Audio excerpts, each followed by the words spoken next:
Siapakah Puteri Gunung Ledang sehingga ada yang mengatakan beliau adalah bunian ataupun dari keturunan jin yang mendiami Gunung Ledang?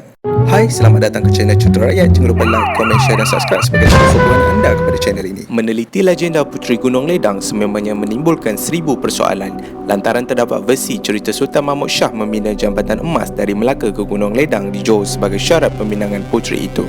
Akan tetapi, sehingga kini jambatan kira-kira 40 km itu masih gagal ditemui, sekaligus menyebabkan ramai pihak sangsi akan kesahihan kisah masyhur berkenaan. Siapakah Puteri Gunung Ledang sehingga ada mengatakan beliau adalah bunian ataupun dari keturunan jin yang mendiami Gunung Ledang? Sebenarnya, Puteri Gunung Ledang ini adalah manusia biasa. Dikatakan dia sebagai puteri raja daripada Jawa dan ada sebilangan kecil yang mengatakan dia berasal daripada kerajaan Majapahit.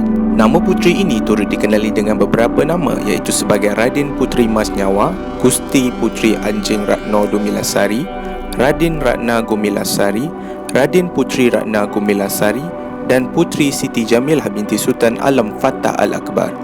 Beliau merupakan cucu kepada Sunan Ampel Wali Songo. Bapa Puteri Gunung Ledang bukanlah berasal daripada kerajaan Majapahit. Beliau merupakan anak kepada Sultan Demak pertama sekitar tahun 1300 hingga 1518. Bapa Puteri Gunung Ledang telah memerintah di Jawa Tengah dan dikenali sebagai Sultan Alam Fatah Al-Akbar. Manakala ibu kepada Puteri Gunung Ledang pula adalah Siti Murtasimah, anak kepada Maulana Ahmad Rahimatullah, atau nama Sunan Ampel yang dikenali sebagai Wali Songo oleh masyarakat Islam seluruh Nusantara. Keluarga Puteri Gunung Ledang adalah keluarga yang berjuang di alam Melayu, memperjuangkan Melayu, memperjuangkan Nusantara dan juga agama Islam. Mengikut cerita rakyat, ketika remaja, Puteri Gunung Ledang telah dihantar ayahandanya dari Jawa untuk menuntut ilmu agama di Pulau Besar, Melaka. Selepas itu, puteri berkenaan berpindah ke Gunung Ledang bersama pengikutnya untuk bersuluk dan mendekatkan diri dengan Allah SWT. Menurut Profesor Datuk Paduka Dr. Muhammad Rosli dari Universiti Perguruan Idris UPSI, diambil daripada perspektif psikologi sosial budaya mengatakan, jika diteliti, Pulau Besar dan Gunung Ledang ialah berhampiran dengan beberapa gunung lain yang berada di Negeri Sembilan iaitu Gunung Angsi, Gunung Berembun, Gunung Jono dan Gunung Datuk yang merupakan tempat penting dari segi Kesultanan Melayu, terutama dalam pertahanan, menimba ilmu dan mungkin sudah memiliki pentadbirannya tersendiri. Dikisahkan Raja Majapahit pada ketika itu merupakan Raja Brawijaya yang beragama Hindu telah melarikan diri ke Bali setelah kerajaannya diruntuhkan pendakwa Islam. Dibantu pengikut Wali Songo pada tahun 1478.